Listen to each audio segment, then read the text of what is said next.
शेती माझी प्रयोगशाळा या यूट्यूब चॅनलमध्ये मी आपलं स्वागत करतो. या चॅनलवर आपण नवीन असाल तर या चॅनलला सबस्क्राईब करा. या चॅनलचे नवनवीन व्हिडिओ पाहण्यासाठी बेल आयकॉन नक्की दाबा. आपणास व्हिडिओ आवडल्यास लाईक आणि शेअर अवश्य करा. नमस्कार, मी डॉक्टर मच्छिंद्र बांगर महाराष्ट्रातील आणि देशातील हवामान परिस्थिती संदर्भात ताजा अंदाज देणार आहे. आपण बघतो की दक्षिण भारत, पूर्व भारत आणि अरबी समुद्र, बंगालच्या उपसागरात वातावरण बदलतं आहे. अतिशय पोषक अशा प्रकारचं मान्सूनला वातावरण तयार होत असून मान्सून देखील प्रगती करतो आहे. या पार्श्वभूमीवर आजच्या अंदाजात काय बदल होतोय ते आपण बघणार आहोत. आपण समोरील उपग्रही छायाचित्रामध्ये बघतो की सध्या रत्नागिरी सिंधुदुर्गच्या दरम्यान अरबी समुद्रामध्ये एक वातावरण आहे. तेलंगणा आणि आंध्र प्रदेशच्या दरम्यान एक मोठं पावसाळी क्षेत्र आहे. शिवाय अंदमान निकोबार बेटांच्या दरम्यान बंगालच्या उपसागरात देखील वातावरण आहे. थोडं पावसाळी वातावरण कमी झालं असलं तरी देखील ही सकाळची परिस्थिती आहे. त्या विदर्भातून उष्णतामान वाढते आणि साधारण 18, 19, 20 तारखेपर्यंत साधारण हे वाढणार आहे. त्यानंतर 21 पासून पावसाळी वातावरणात बदल होणार आहे.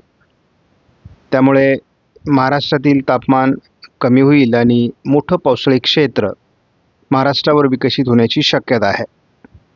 त्यामुळे साधारण 20-25 तारखेनंतर म्हणजे 21 तारखेपासून पुढे उन्हाळ्याची तीव्रता संपलेली असेल. आज सह्याद्रीच्या पर्वतरांगांवर पावसाळी परिस्थिती निर्माण होईल. म्हणजेच जवळपास नाशिकपासून अहिल्यानगर पश्चिम, पुणे, सातारा, सांगली, कोल्हापूर या भागात पावसाचा अंदाज आहे. थोडं सोलापूर जिल्ह्यातही पावसाची शक्यता आहे. अंदमान निकोबार बेटांच्या दरम्यान मोठं पावसाळी क्षेत्र तयार झालंय. आजच्या तुलनेत उद्या महाराष्ट्रात पावसाळी प्रमाण वाढणार असून यात पश्चिम महाराष्ट्र आणि कोकणाच्याही काही भागात, दक्षिणी भागात पावसाळी प्रमाण वाढू शकतं आणि मान्सूनचीही प्रगती होण्याची शक्यता आहे. एक पहिली चक्राकार स्थिती चेन्नईच्या दरम्यान या ठिकाणी तयार होत असून हिचा प्रवास अशा पद्धतीने अरबी समुद्राकडे होईल आणि नंतर या ठिकाणी सर्क्युलेशन तयार होऊन याचं वादळात रूपांतर होईल असा आपला अंदाज आहे. दरम्यान महाराष्ट्रात ठिकठिकाणी पावसाचं वातावरण कायम राहणार आहे.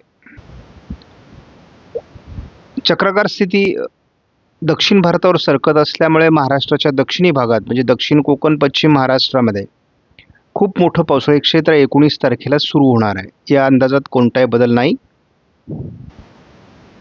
ही चक्राकार स्थिती काही अंशाने गोव्याच्या दरम्यान 20 तारखेला सक्रिय होण्याच्या स्थितीत येणार आहे. 20 तारखेपर्यंत संपूर्ण बंगालच्या उपसागरात मान्सूनची प्रगती झालेली असणार आहे. महाराष्ट्रातही पावसाळी वातावरण कायम राहील. दक्षिण कोकणात पावसाचं प्रमाण वाढण्याची शक्यता आहे.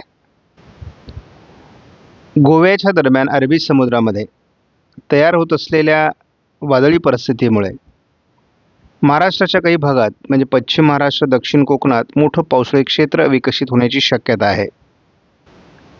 या चक्राकार स्थितीचा स्थानिक प्रभाव महाराष्ट्रावर 22 तारखेला असण्याची शक्यता आहे आणि त्यामुळे 22 तारखेला मोठ्या प्रमाणात महाराष्ट्रामध्ये मोठे पाऊस होतील असा आपला अंदाज आहे.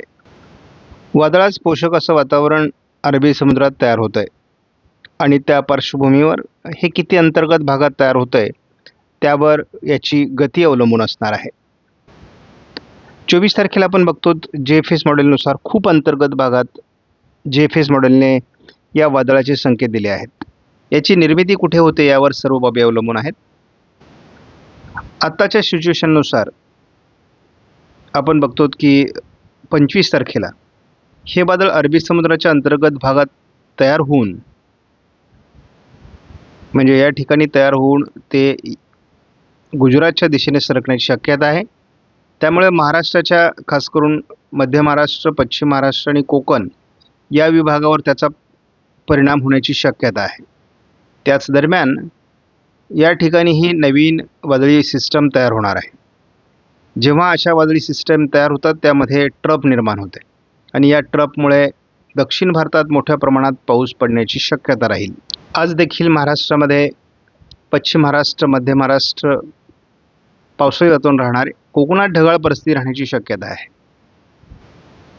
17 तारखेला महाराष्ट्रात पावसाळी प्रमाण वाढणार आहे. यामध्ये मराठवाडा, मध्य महाराष्ट्र, पश्चिम महाराष्ट्र, दक्षिण कोकण असं पावसाळी क्षेत्र राहील आणि 17 तारखेला अरबी समुद्रामध्ये आणि बंगालच्या उपसागरात मान्सूनची प्रगती होणार आहे. तुलनेत 18 तारखेला दक्षिण भारतामध्ये मोठं पावसाळी क्षेत्र विकसित होईल असा अंदाज आहे. 19 तारखेला देखील मोठं पावसाळी क्षेत्र असणार आहे आणि आपण या ठिकाणी बघतो की एक चक्राकार स्थिती 18-19ला विकसित होणार आहे. 20 तारखेला या चक्राकार स्थितीचा प्रभाव दक्षिण भारतावर असणार आहे. महाराष्ट्रातही त्याचा परिणाम होईल. 21 तारखेपासून वातावरण बदलण्यास सुरुवात होणार आहे आणि खरी प्रगती अरबी समुद्रामध्ये मान्सूनची 21 तारखेपासून पुढे व्हायला सुरुवात होईल. या मॉडेलने 22 तारखेला गोव्याच्या दरम्यान एक चक्राकार स्थिती विकसित होण्याचा अंदाज दिलाय. दरम्यान संपूर्ण बंगालचा उपसागर मान्सूनने व्यापलेला असेल. 23 तारखेला स्पष्टपणे या चक्राकार स्थितीचा किंवा वादळी परिस्थितीचा गोव्याच्या आणि दक्षिण कोकणाच्या बाजूने अरबी समुद्रात वातावरण निर्मिती होईल. ECMWF मॉडेलनुसार गोव्याच्या दरम्यान तयार होणारी सिस्टम उत्तरेला सरकण्याची शक्यता आहे. 25 तारखेलाही हिचा उत्तरेला प्रवास असणार आहे. 26 तारखेपर्यंत आपण बघतो की अरबी समुद्राच्या अंतर्गत भागात विरुद्ध दिशेने ही सिस्टम सध्या तरी जाताना दिसते. दरम्यान मध्य भारतापर्यंत पावसाळी वातावरण पोहोचलेलं असेल. जसंही अरबी समुद्रातील वादळ विरुद्ध दिशेने जाईल तसं एक विशाखापट्टणम जवळून नवीन वादळी परिस्थिती महाराष्ट्रावर येण्याची शक्यता आहे. साधारणपणे जर 30 तारखेपर्यंतचा अंदाज आपण बघितला तर विशाखापट्टणमपासून जी सिस्टम महाराष्ट्राकडे सरकणार आहे त्यामुळे विदर्भ मराठवाड्यात मोठे पाऊस होतील असा अंदाज आहे. परंतु एकूणच हा खूप दूरचा अंदाज आहे, त्यामुळे अंदाजात बदल होऊ शकतो. 25 तारखेपर्यंत आपण बघितलं तर एक वादळी सिस्टम जी चेन्नईच्या दरम्यान तयार होऊन दक्षिण भारतावरून गोव्याकडे सरकेल आणि गोव्यावरून ही अरबी समुद्रात विरुद्ध दिशेने सरकण्याचा मार्ग दाखवला जातो आहे. मात्र हा अंदाज आपण जेव्हा 30 तारखेपर्यंत बघतो तेव्हा एक नवीन सिस्टम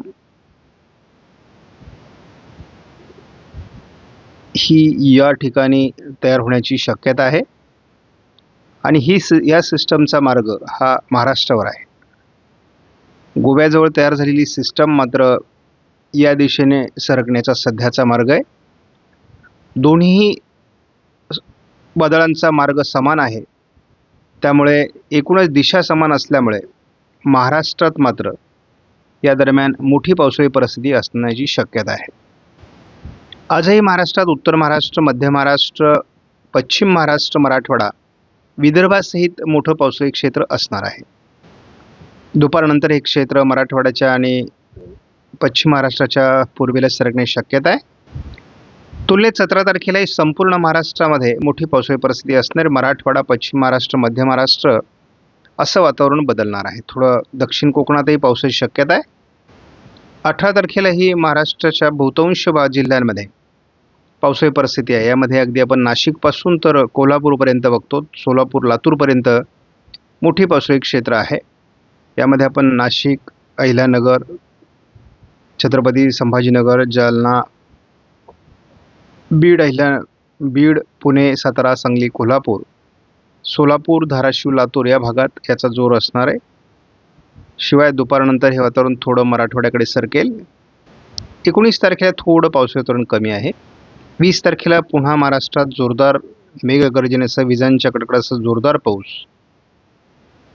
उत्तर महाराष्ट्र, मध्य महाराष्ट्र, पश्चिम महाराष्ट्रात होणार आहे आणि 20 तारखेपासून दक्षिण कोकणात पावसाला सुरुवात होईल. 21 तारखेला मोठे वादळी पाऊस आपण महाराष्ट्रात बघणार आहोत. त्यामुळे महाराष्ट्रात बहुतांश भागात म्हणजे पूर्व विदर्भाचा थोडा भाग जर सोडला तर बहुतांश जिल्ह्यांमध्ये पावसाची सरासरी खूप वाढलेली असणार आहे मेमध्ये.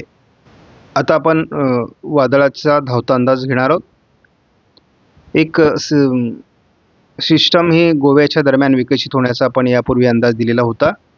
साधारण 21-22च्या रात्री आणि नंतर हे संपूर्ण वातावरण अरबी समुद्रात पुढे सरकण्याची शक्यता देखील आपण यापूर्वी व्हिडिओमध्ये व्यक्त केलेली आहे.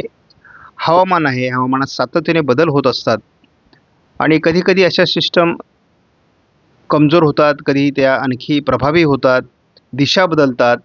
या सर्व पार्श्वभूमीवर आपण याचा सविस्तर अंदाज बघतो. महाराष्ट्रामध्ये सातत्याने मान्सूनपूर्व पाऊस राहील, परंतु ही सिस्टम विरुद्ध दिशेने जर गेली तर मग मात्र याचा परिणाम थोडा वेगळा होणार आहे.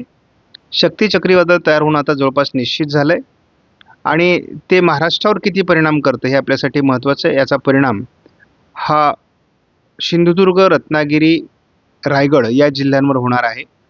महाराष्ट्रात मोठ्या प्रमाणात वाऱ्यांचा वेग वाढणार आहे आणि साधारण ही प्रक्रिया 24-25 तारखेला घडणार आहे आणि आत्ताच्या अंदाजानुसार हे वादळ गोव्यापासून तयार होऊन गुजरातवर जाईल असा अंदाज आहे. त्यामुळे स्पष्टपणे आपल्याला असे संकेत मिळत आहेत की गोव्याजवळ तयार होऊन शक्ती चक्रीवादळ हे अरबी समुद्रात विरुद्ध दिशेने निघून जाईल. आपणास व्हिडिओमधील माहिती महत्त्वपूर्ण वाटल्यास लाईक करा, शेअर करा, चॅनलला सबस्क्राईब करा. धन्यवाद. जय हिंद, जय महाराष्ट्र, जय बळीराजा.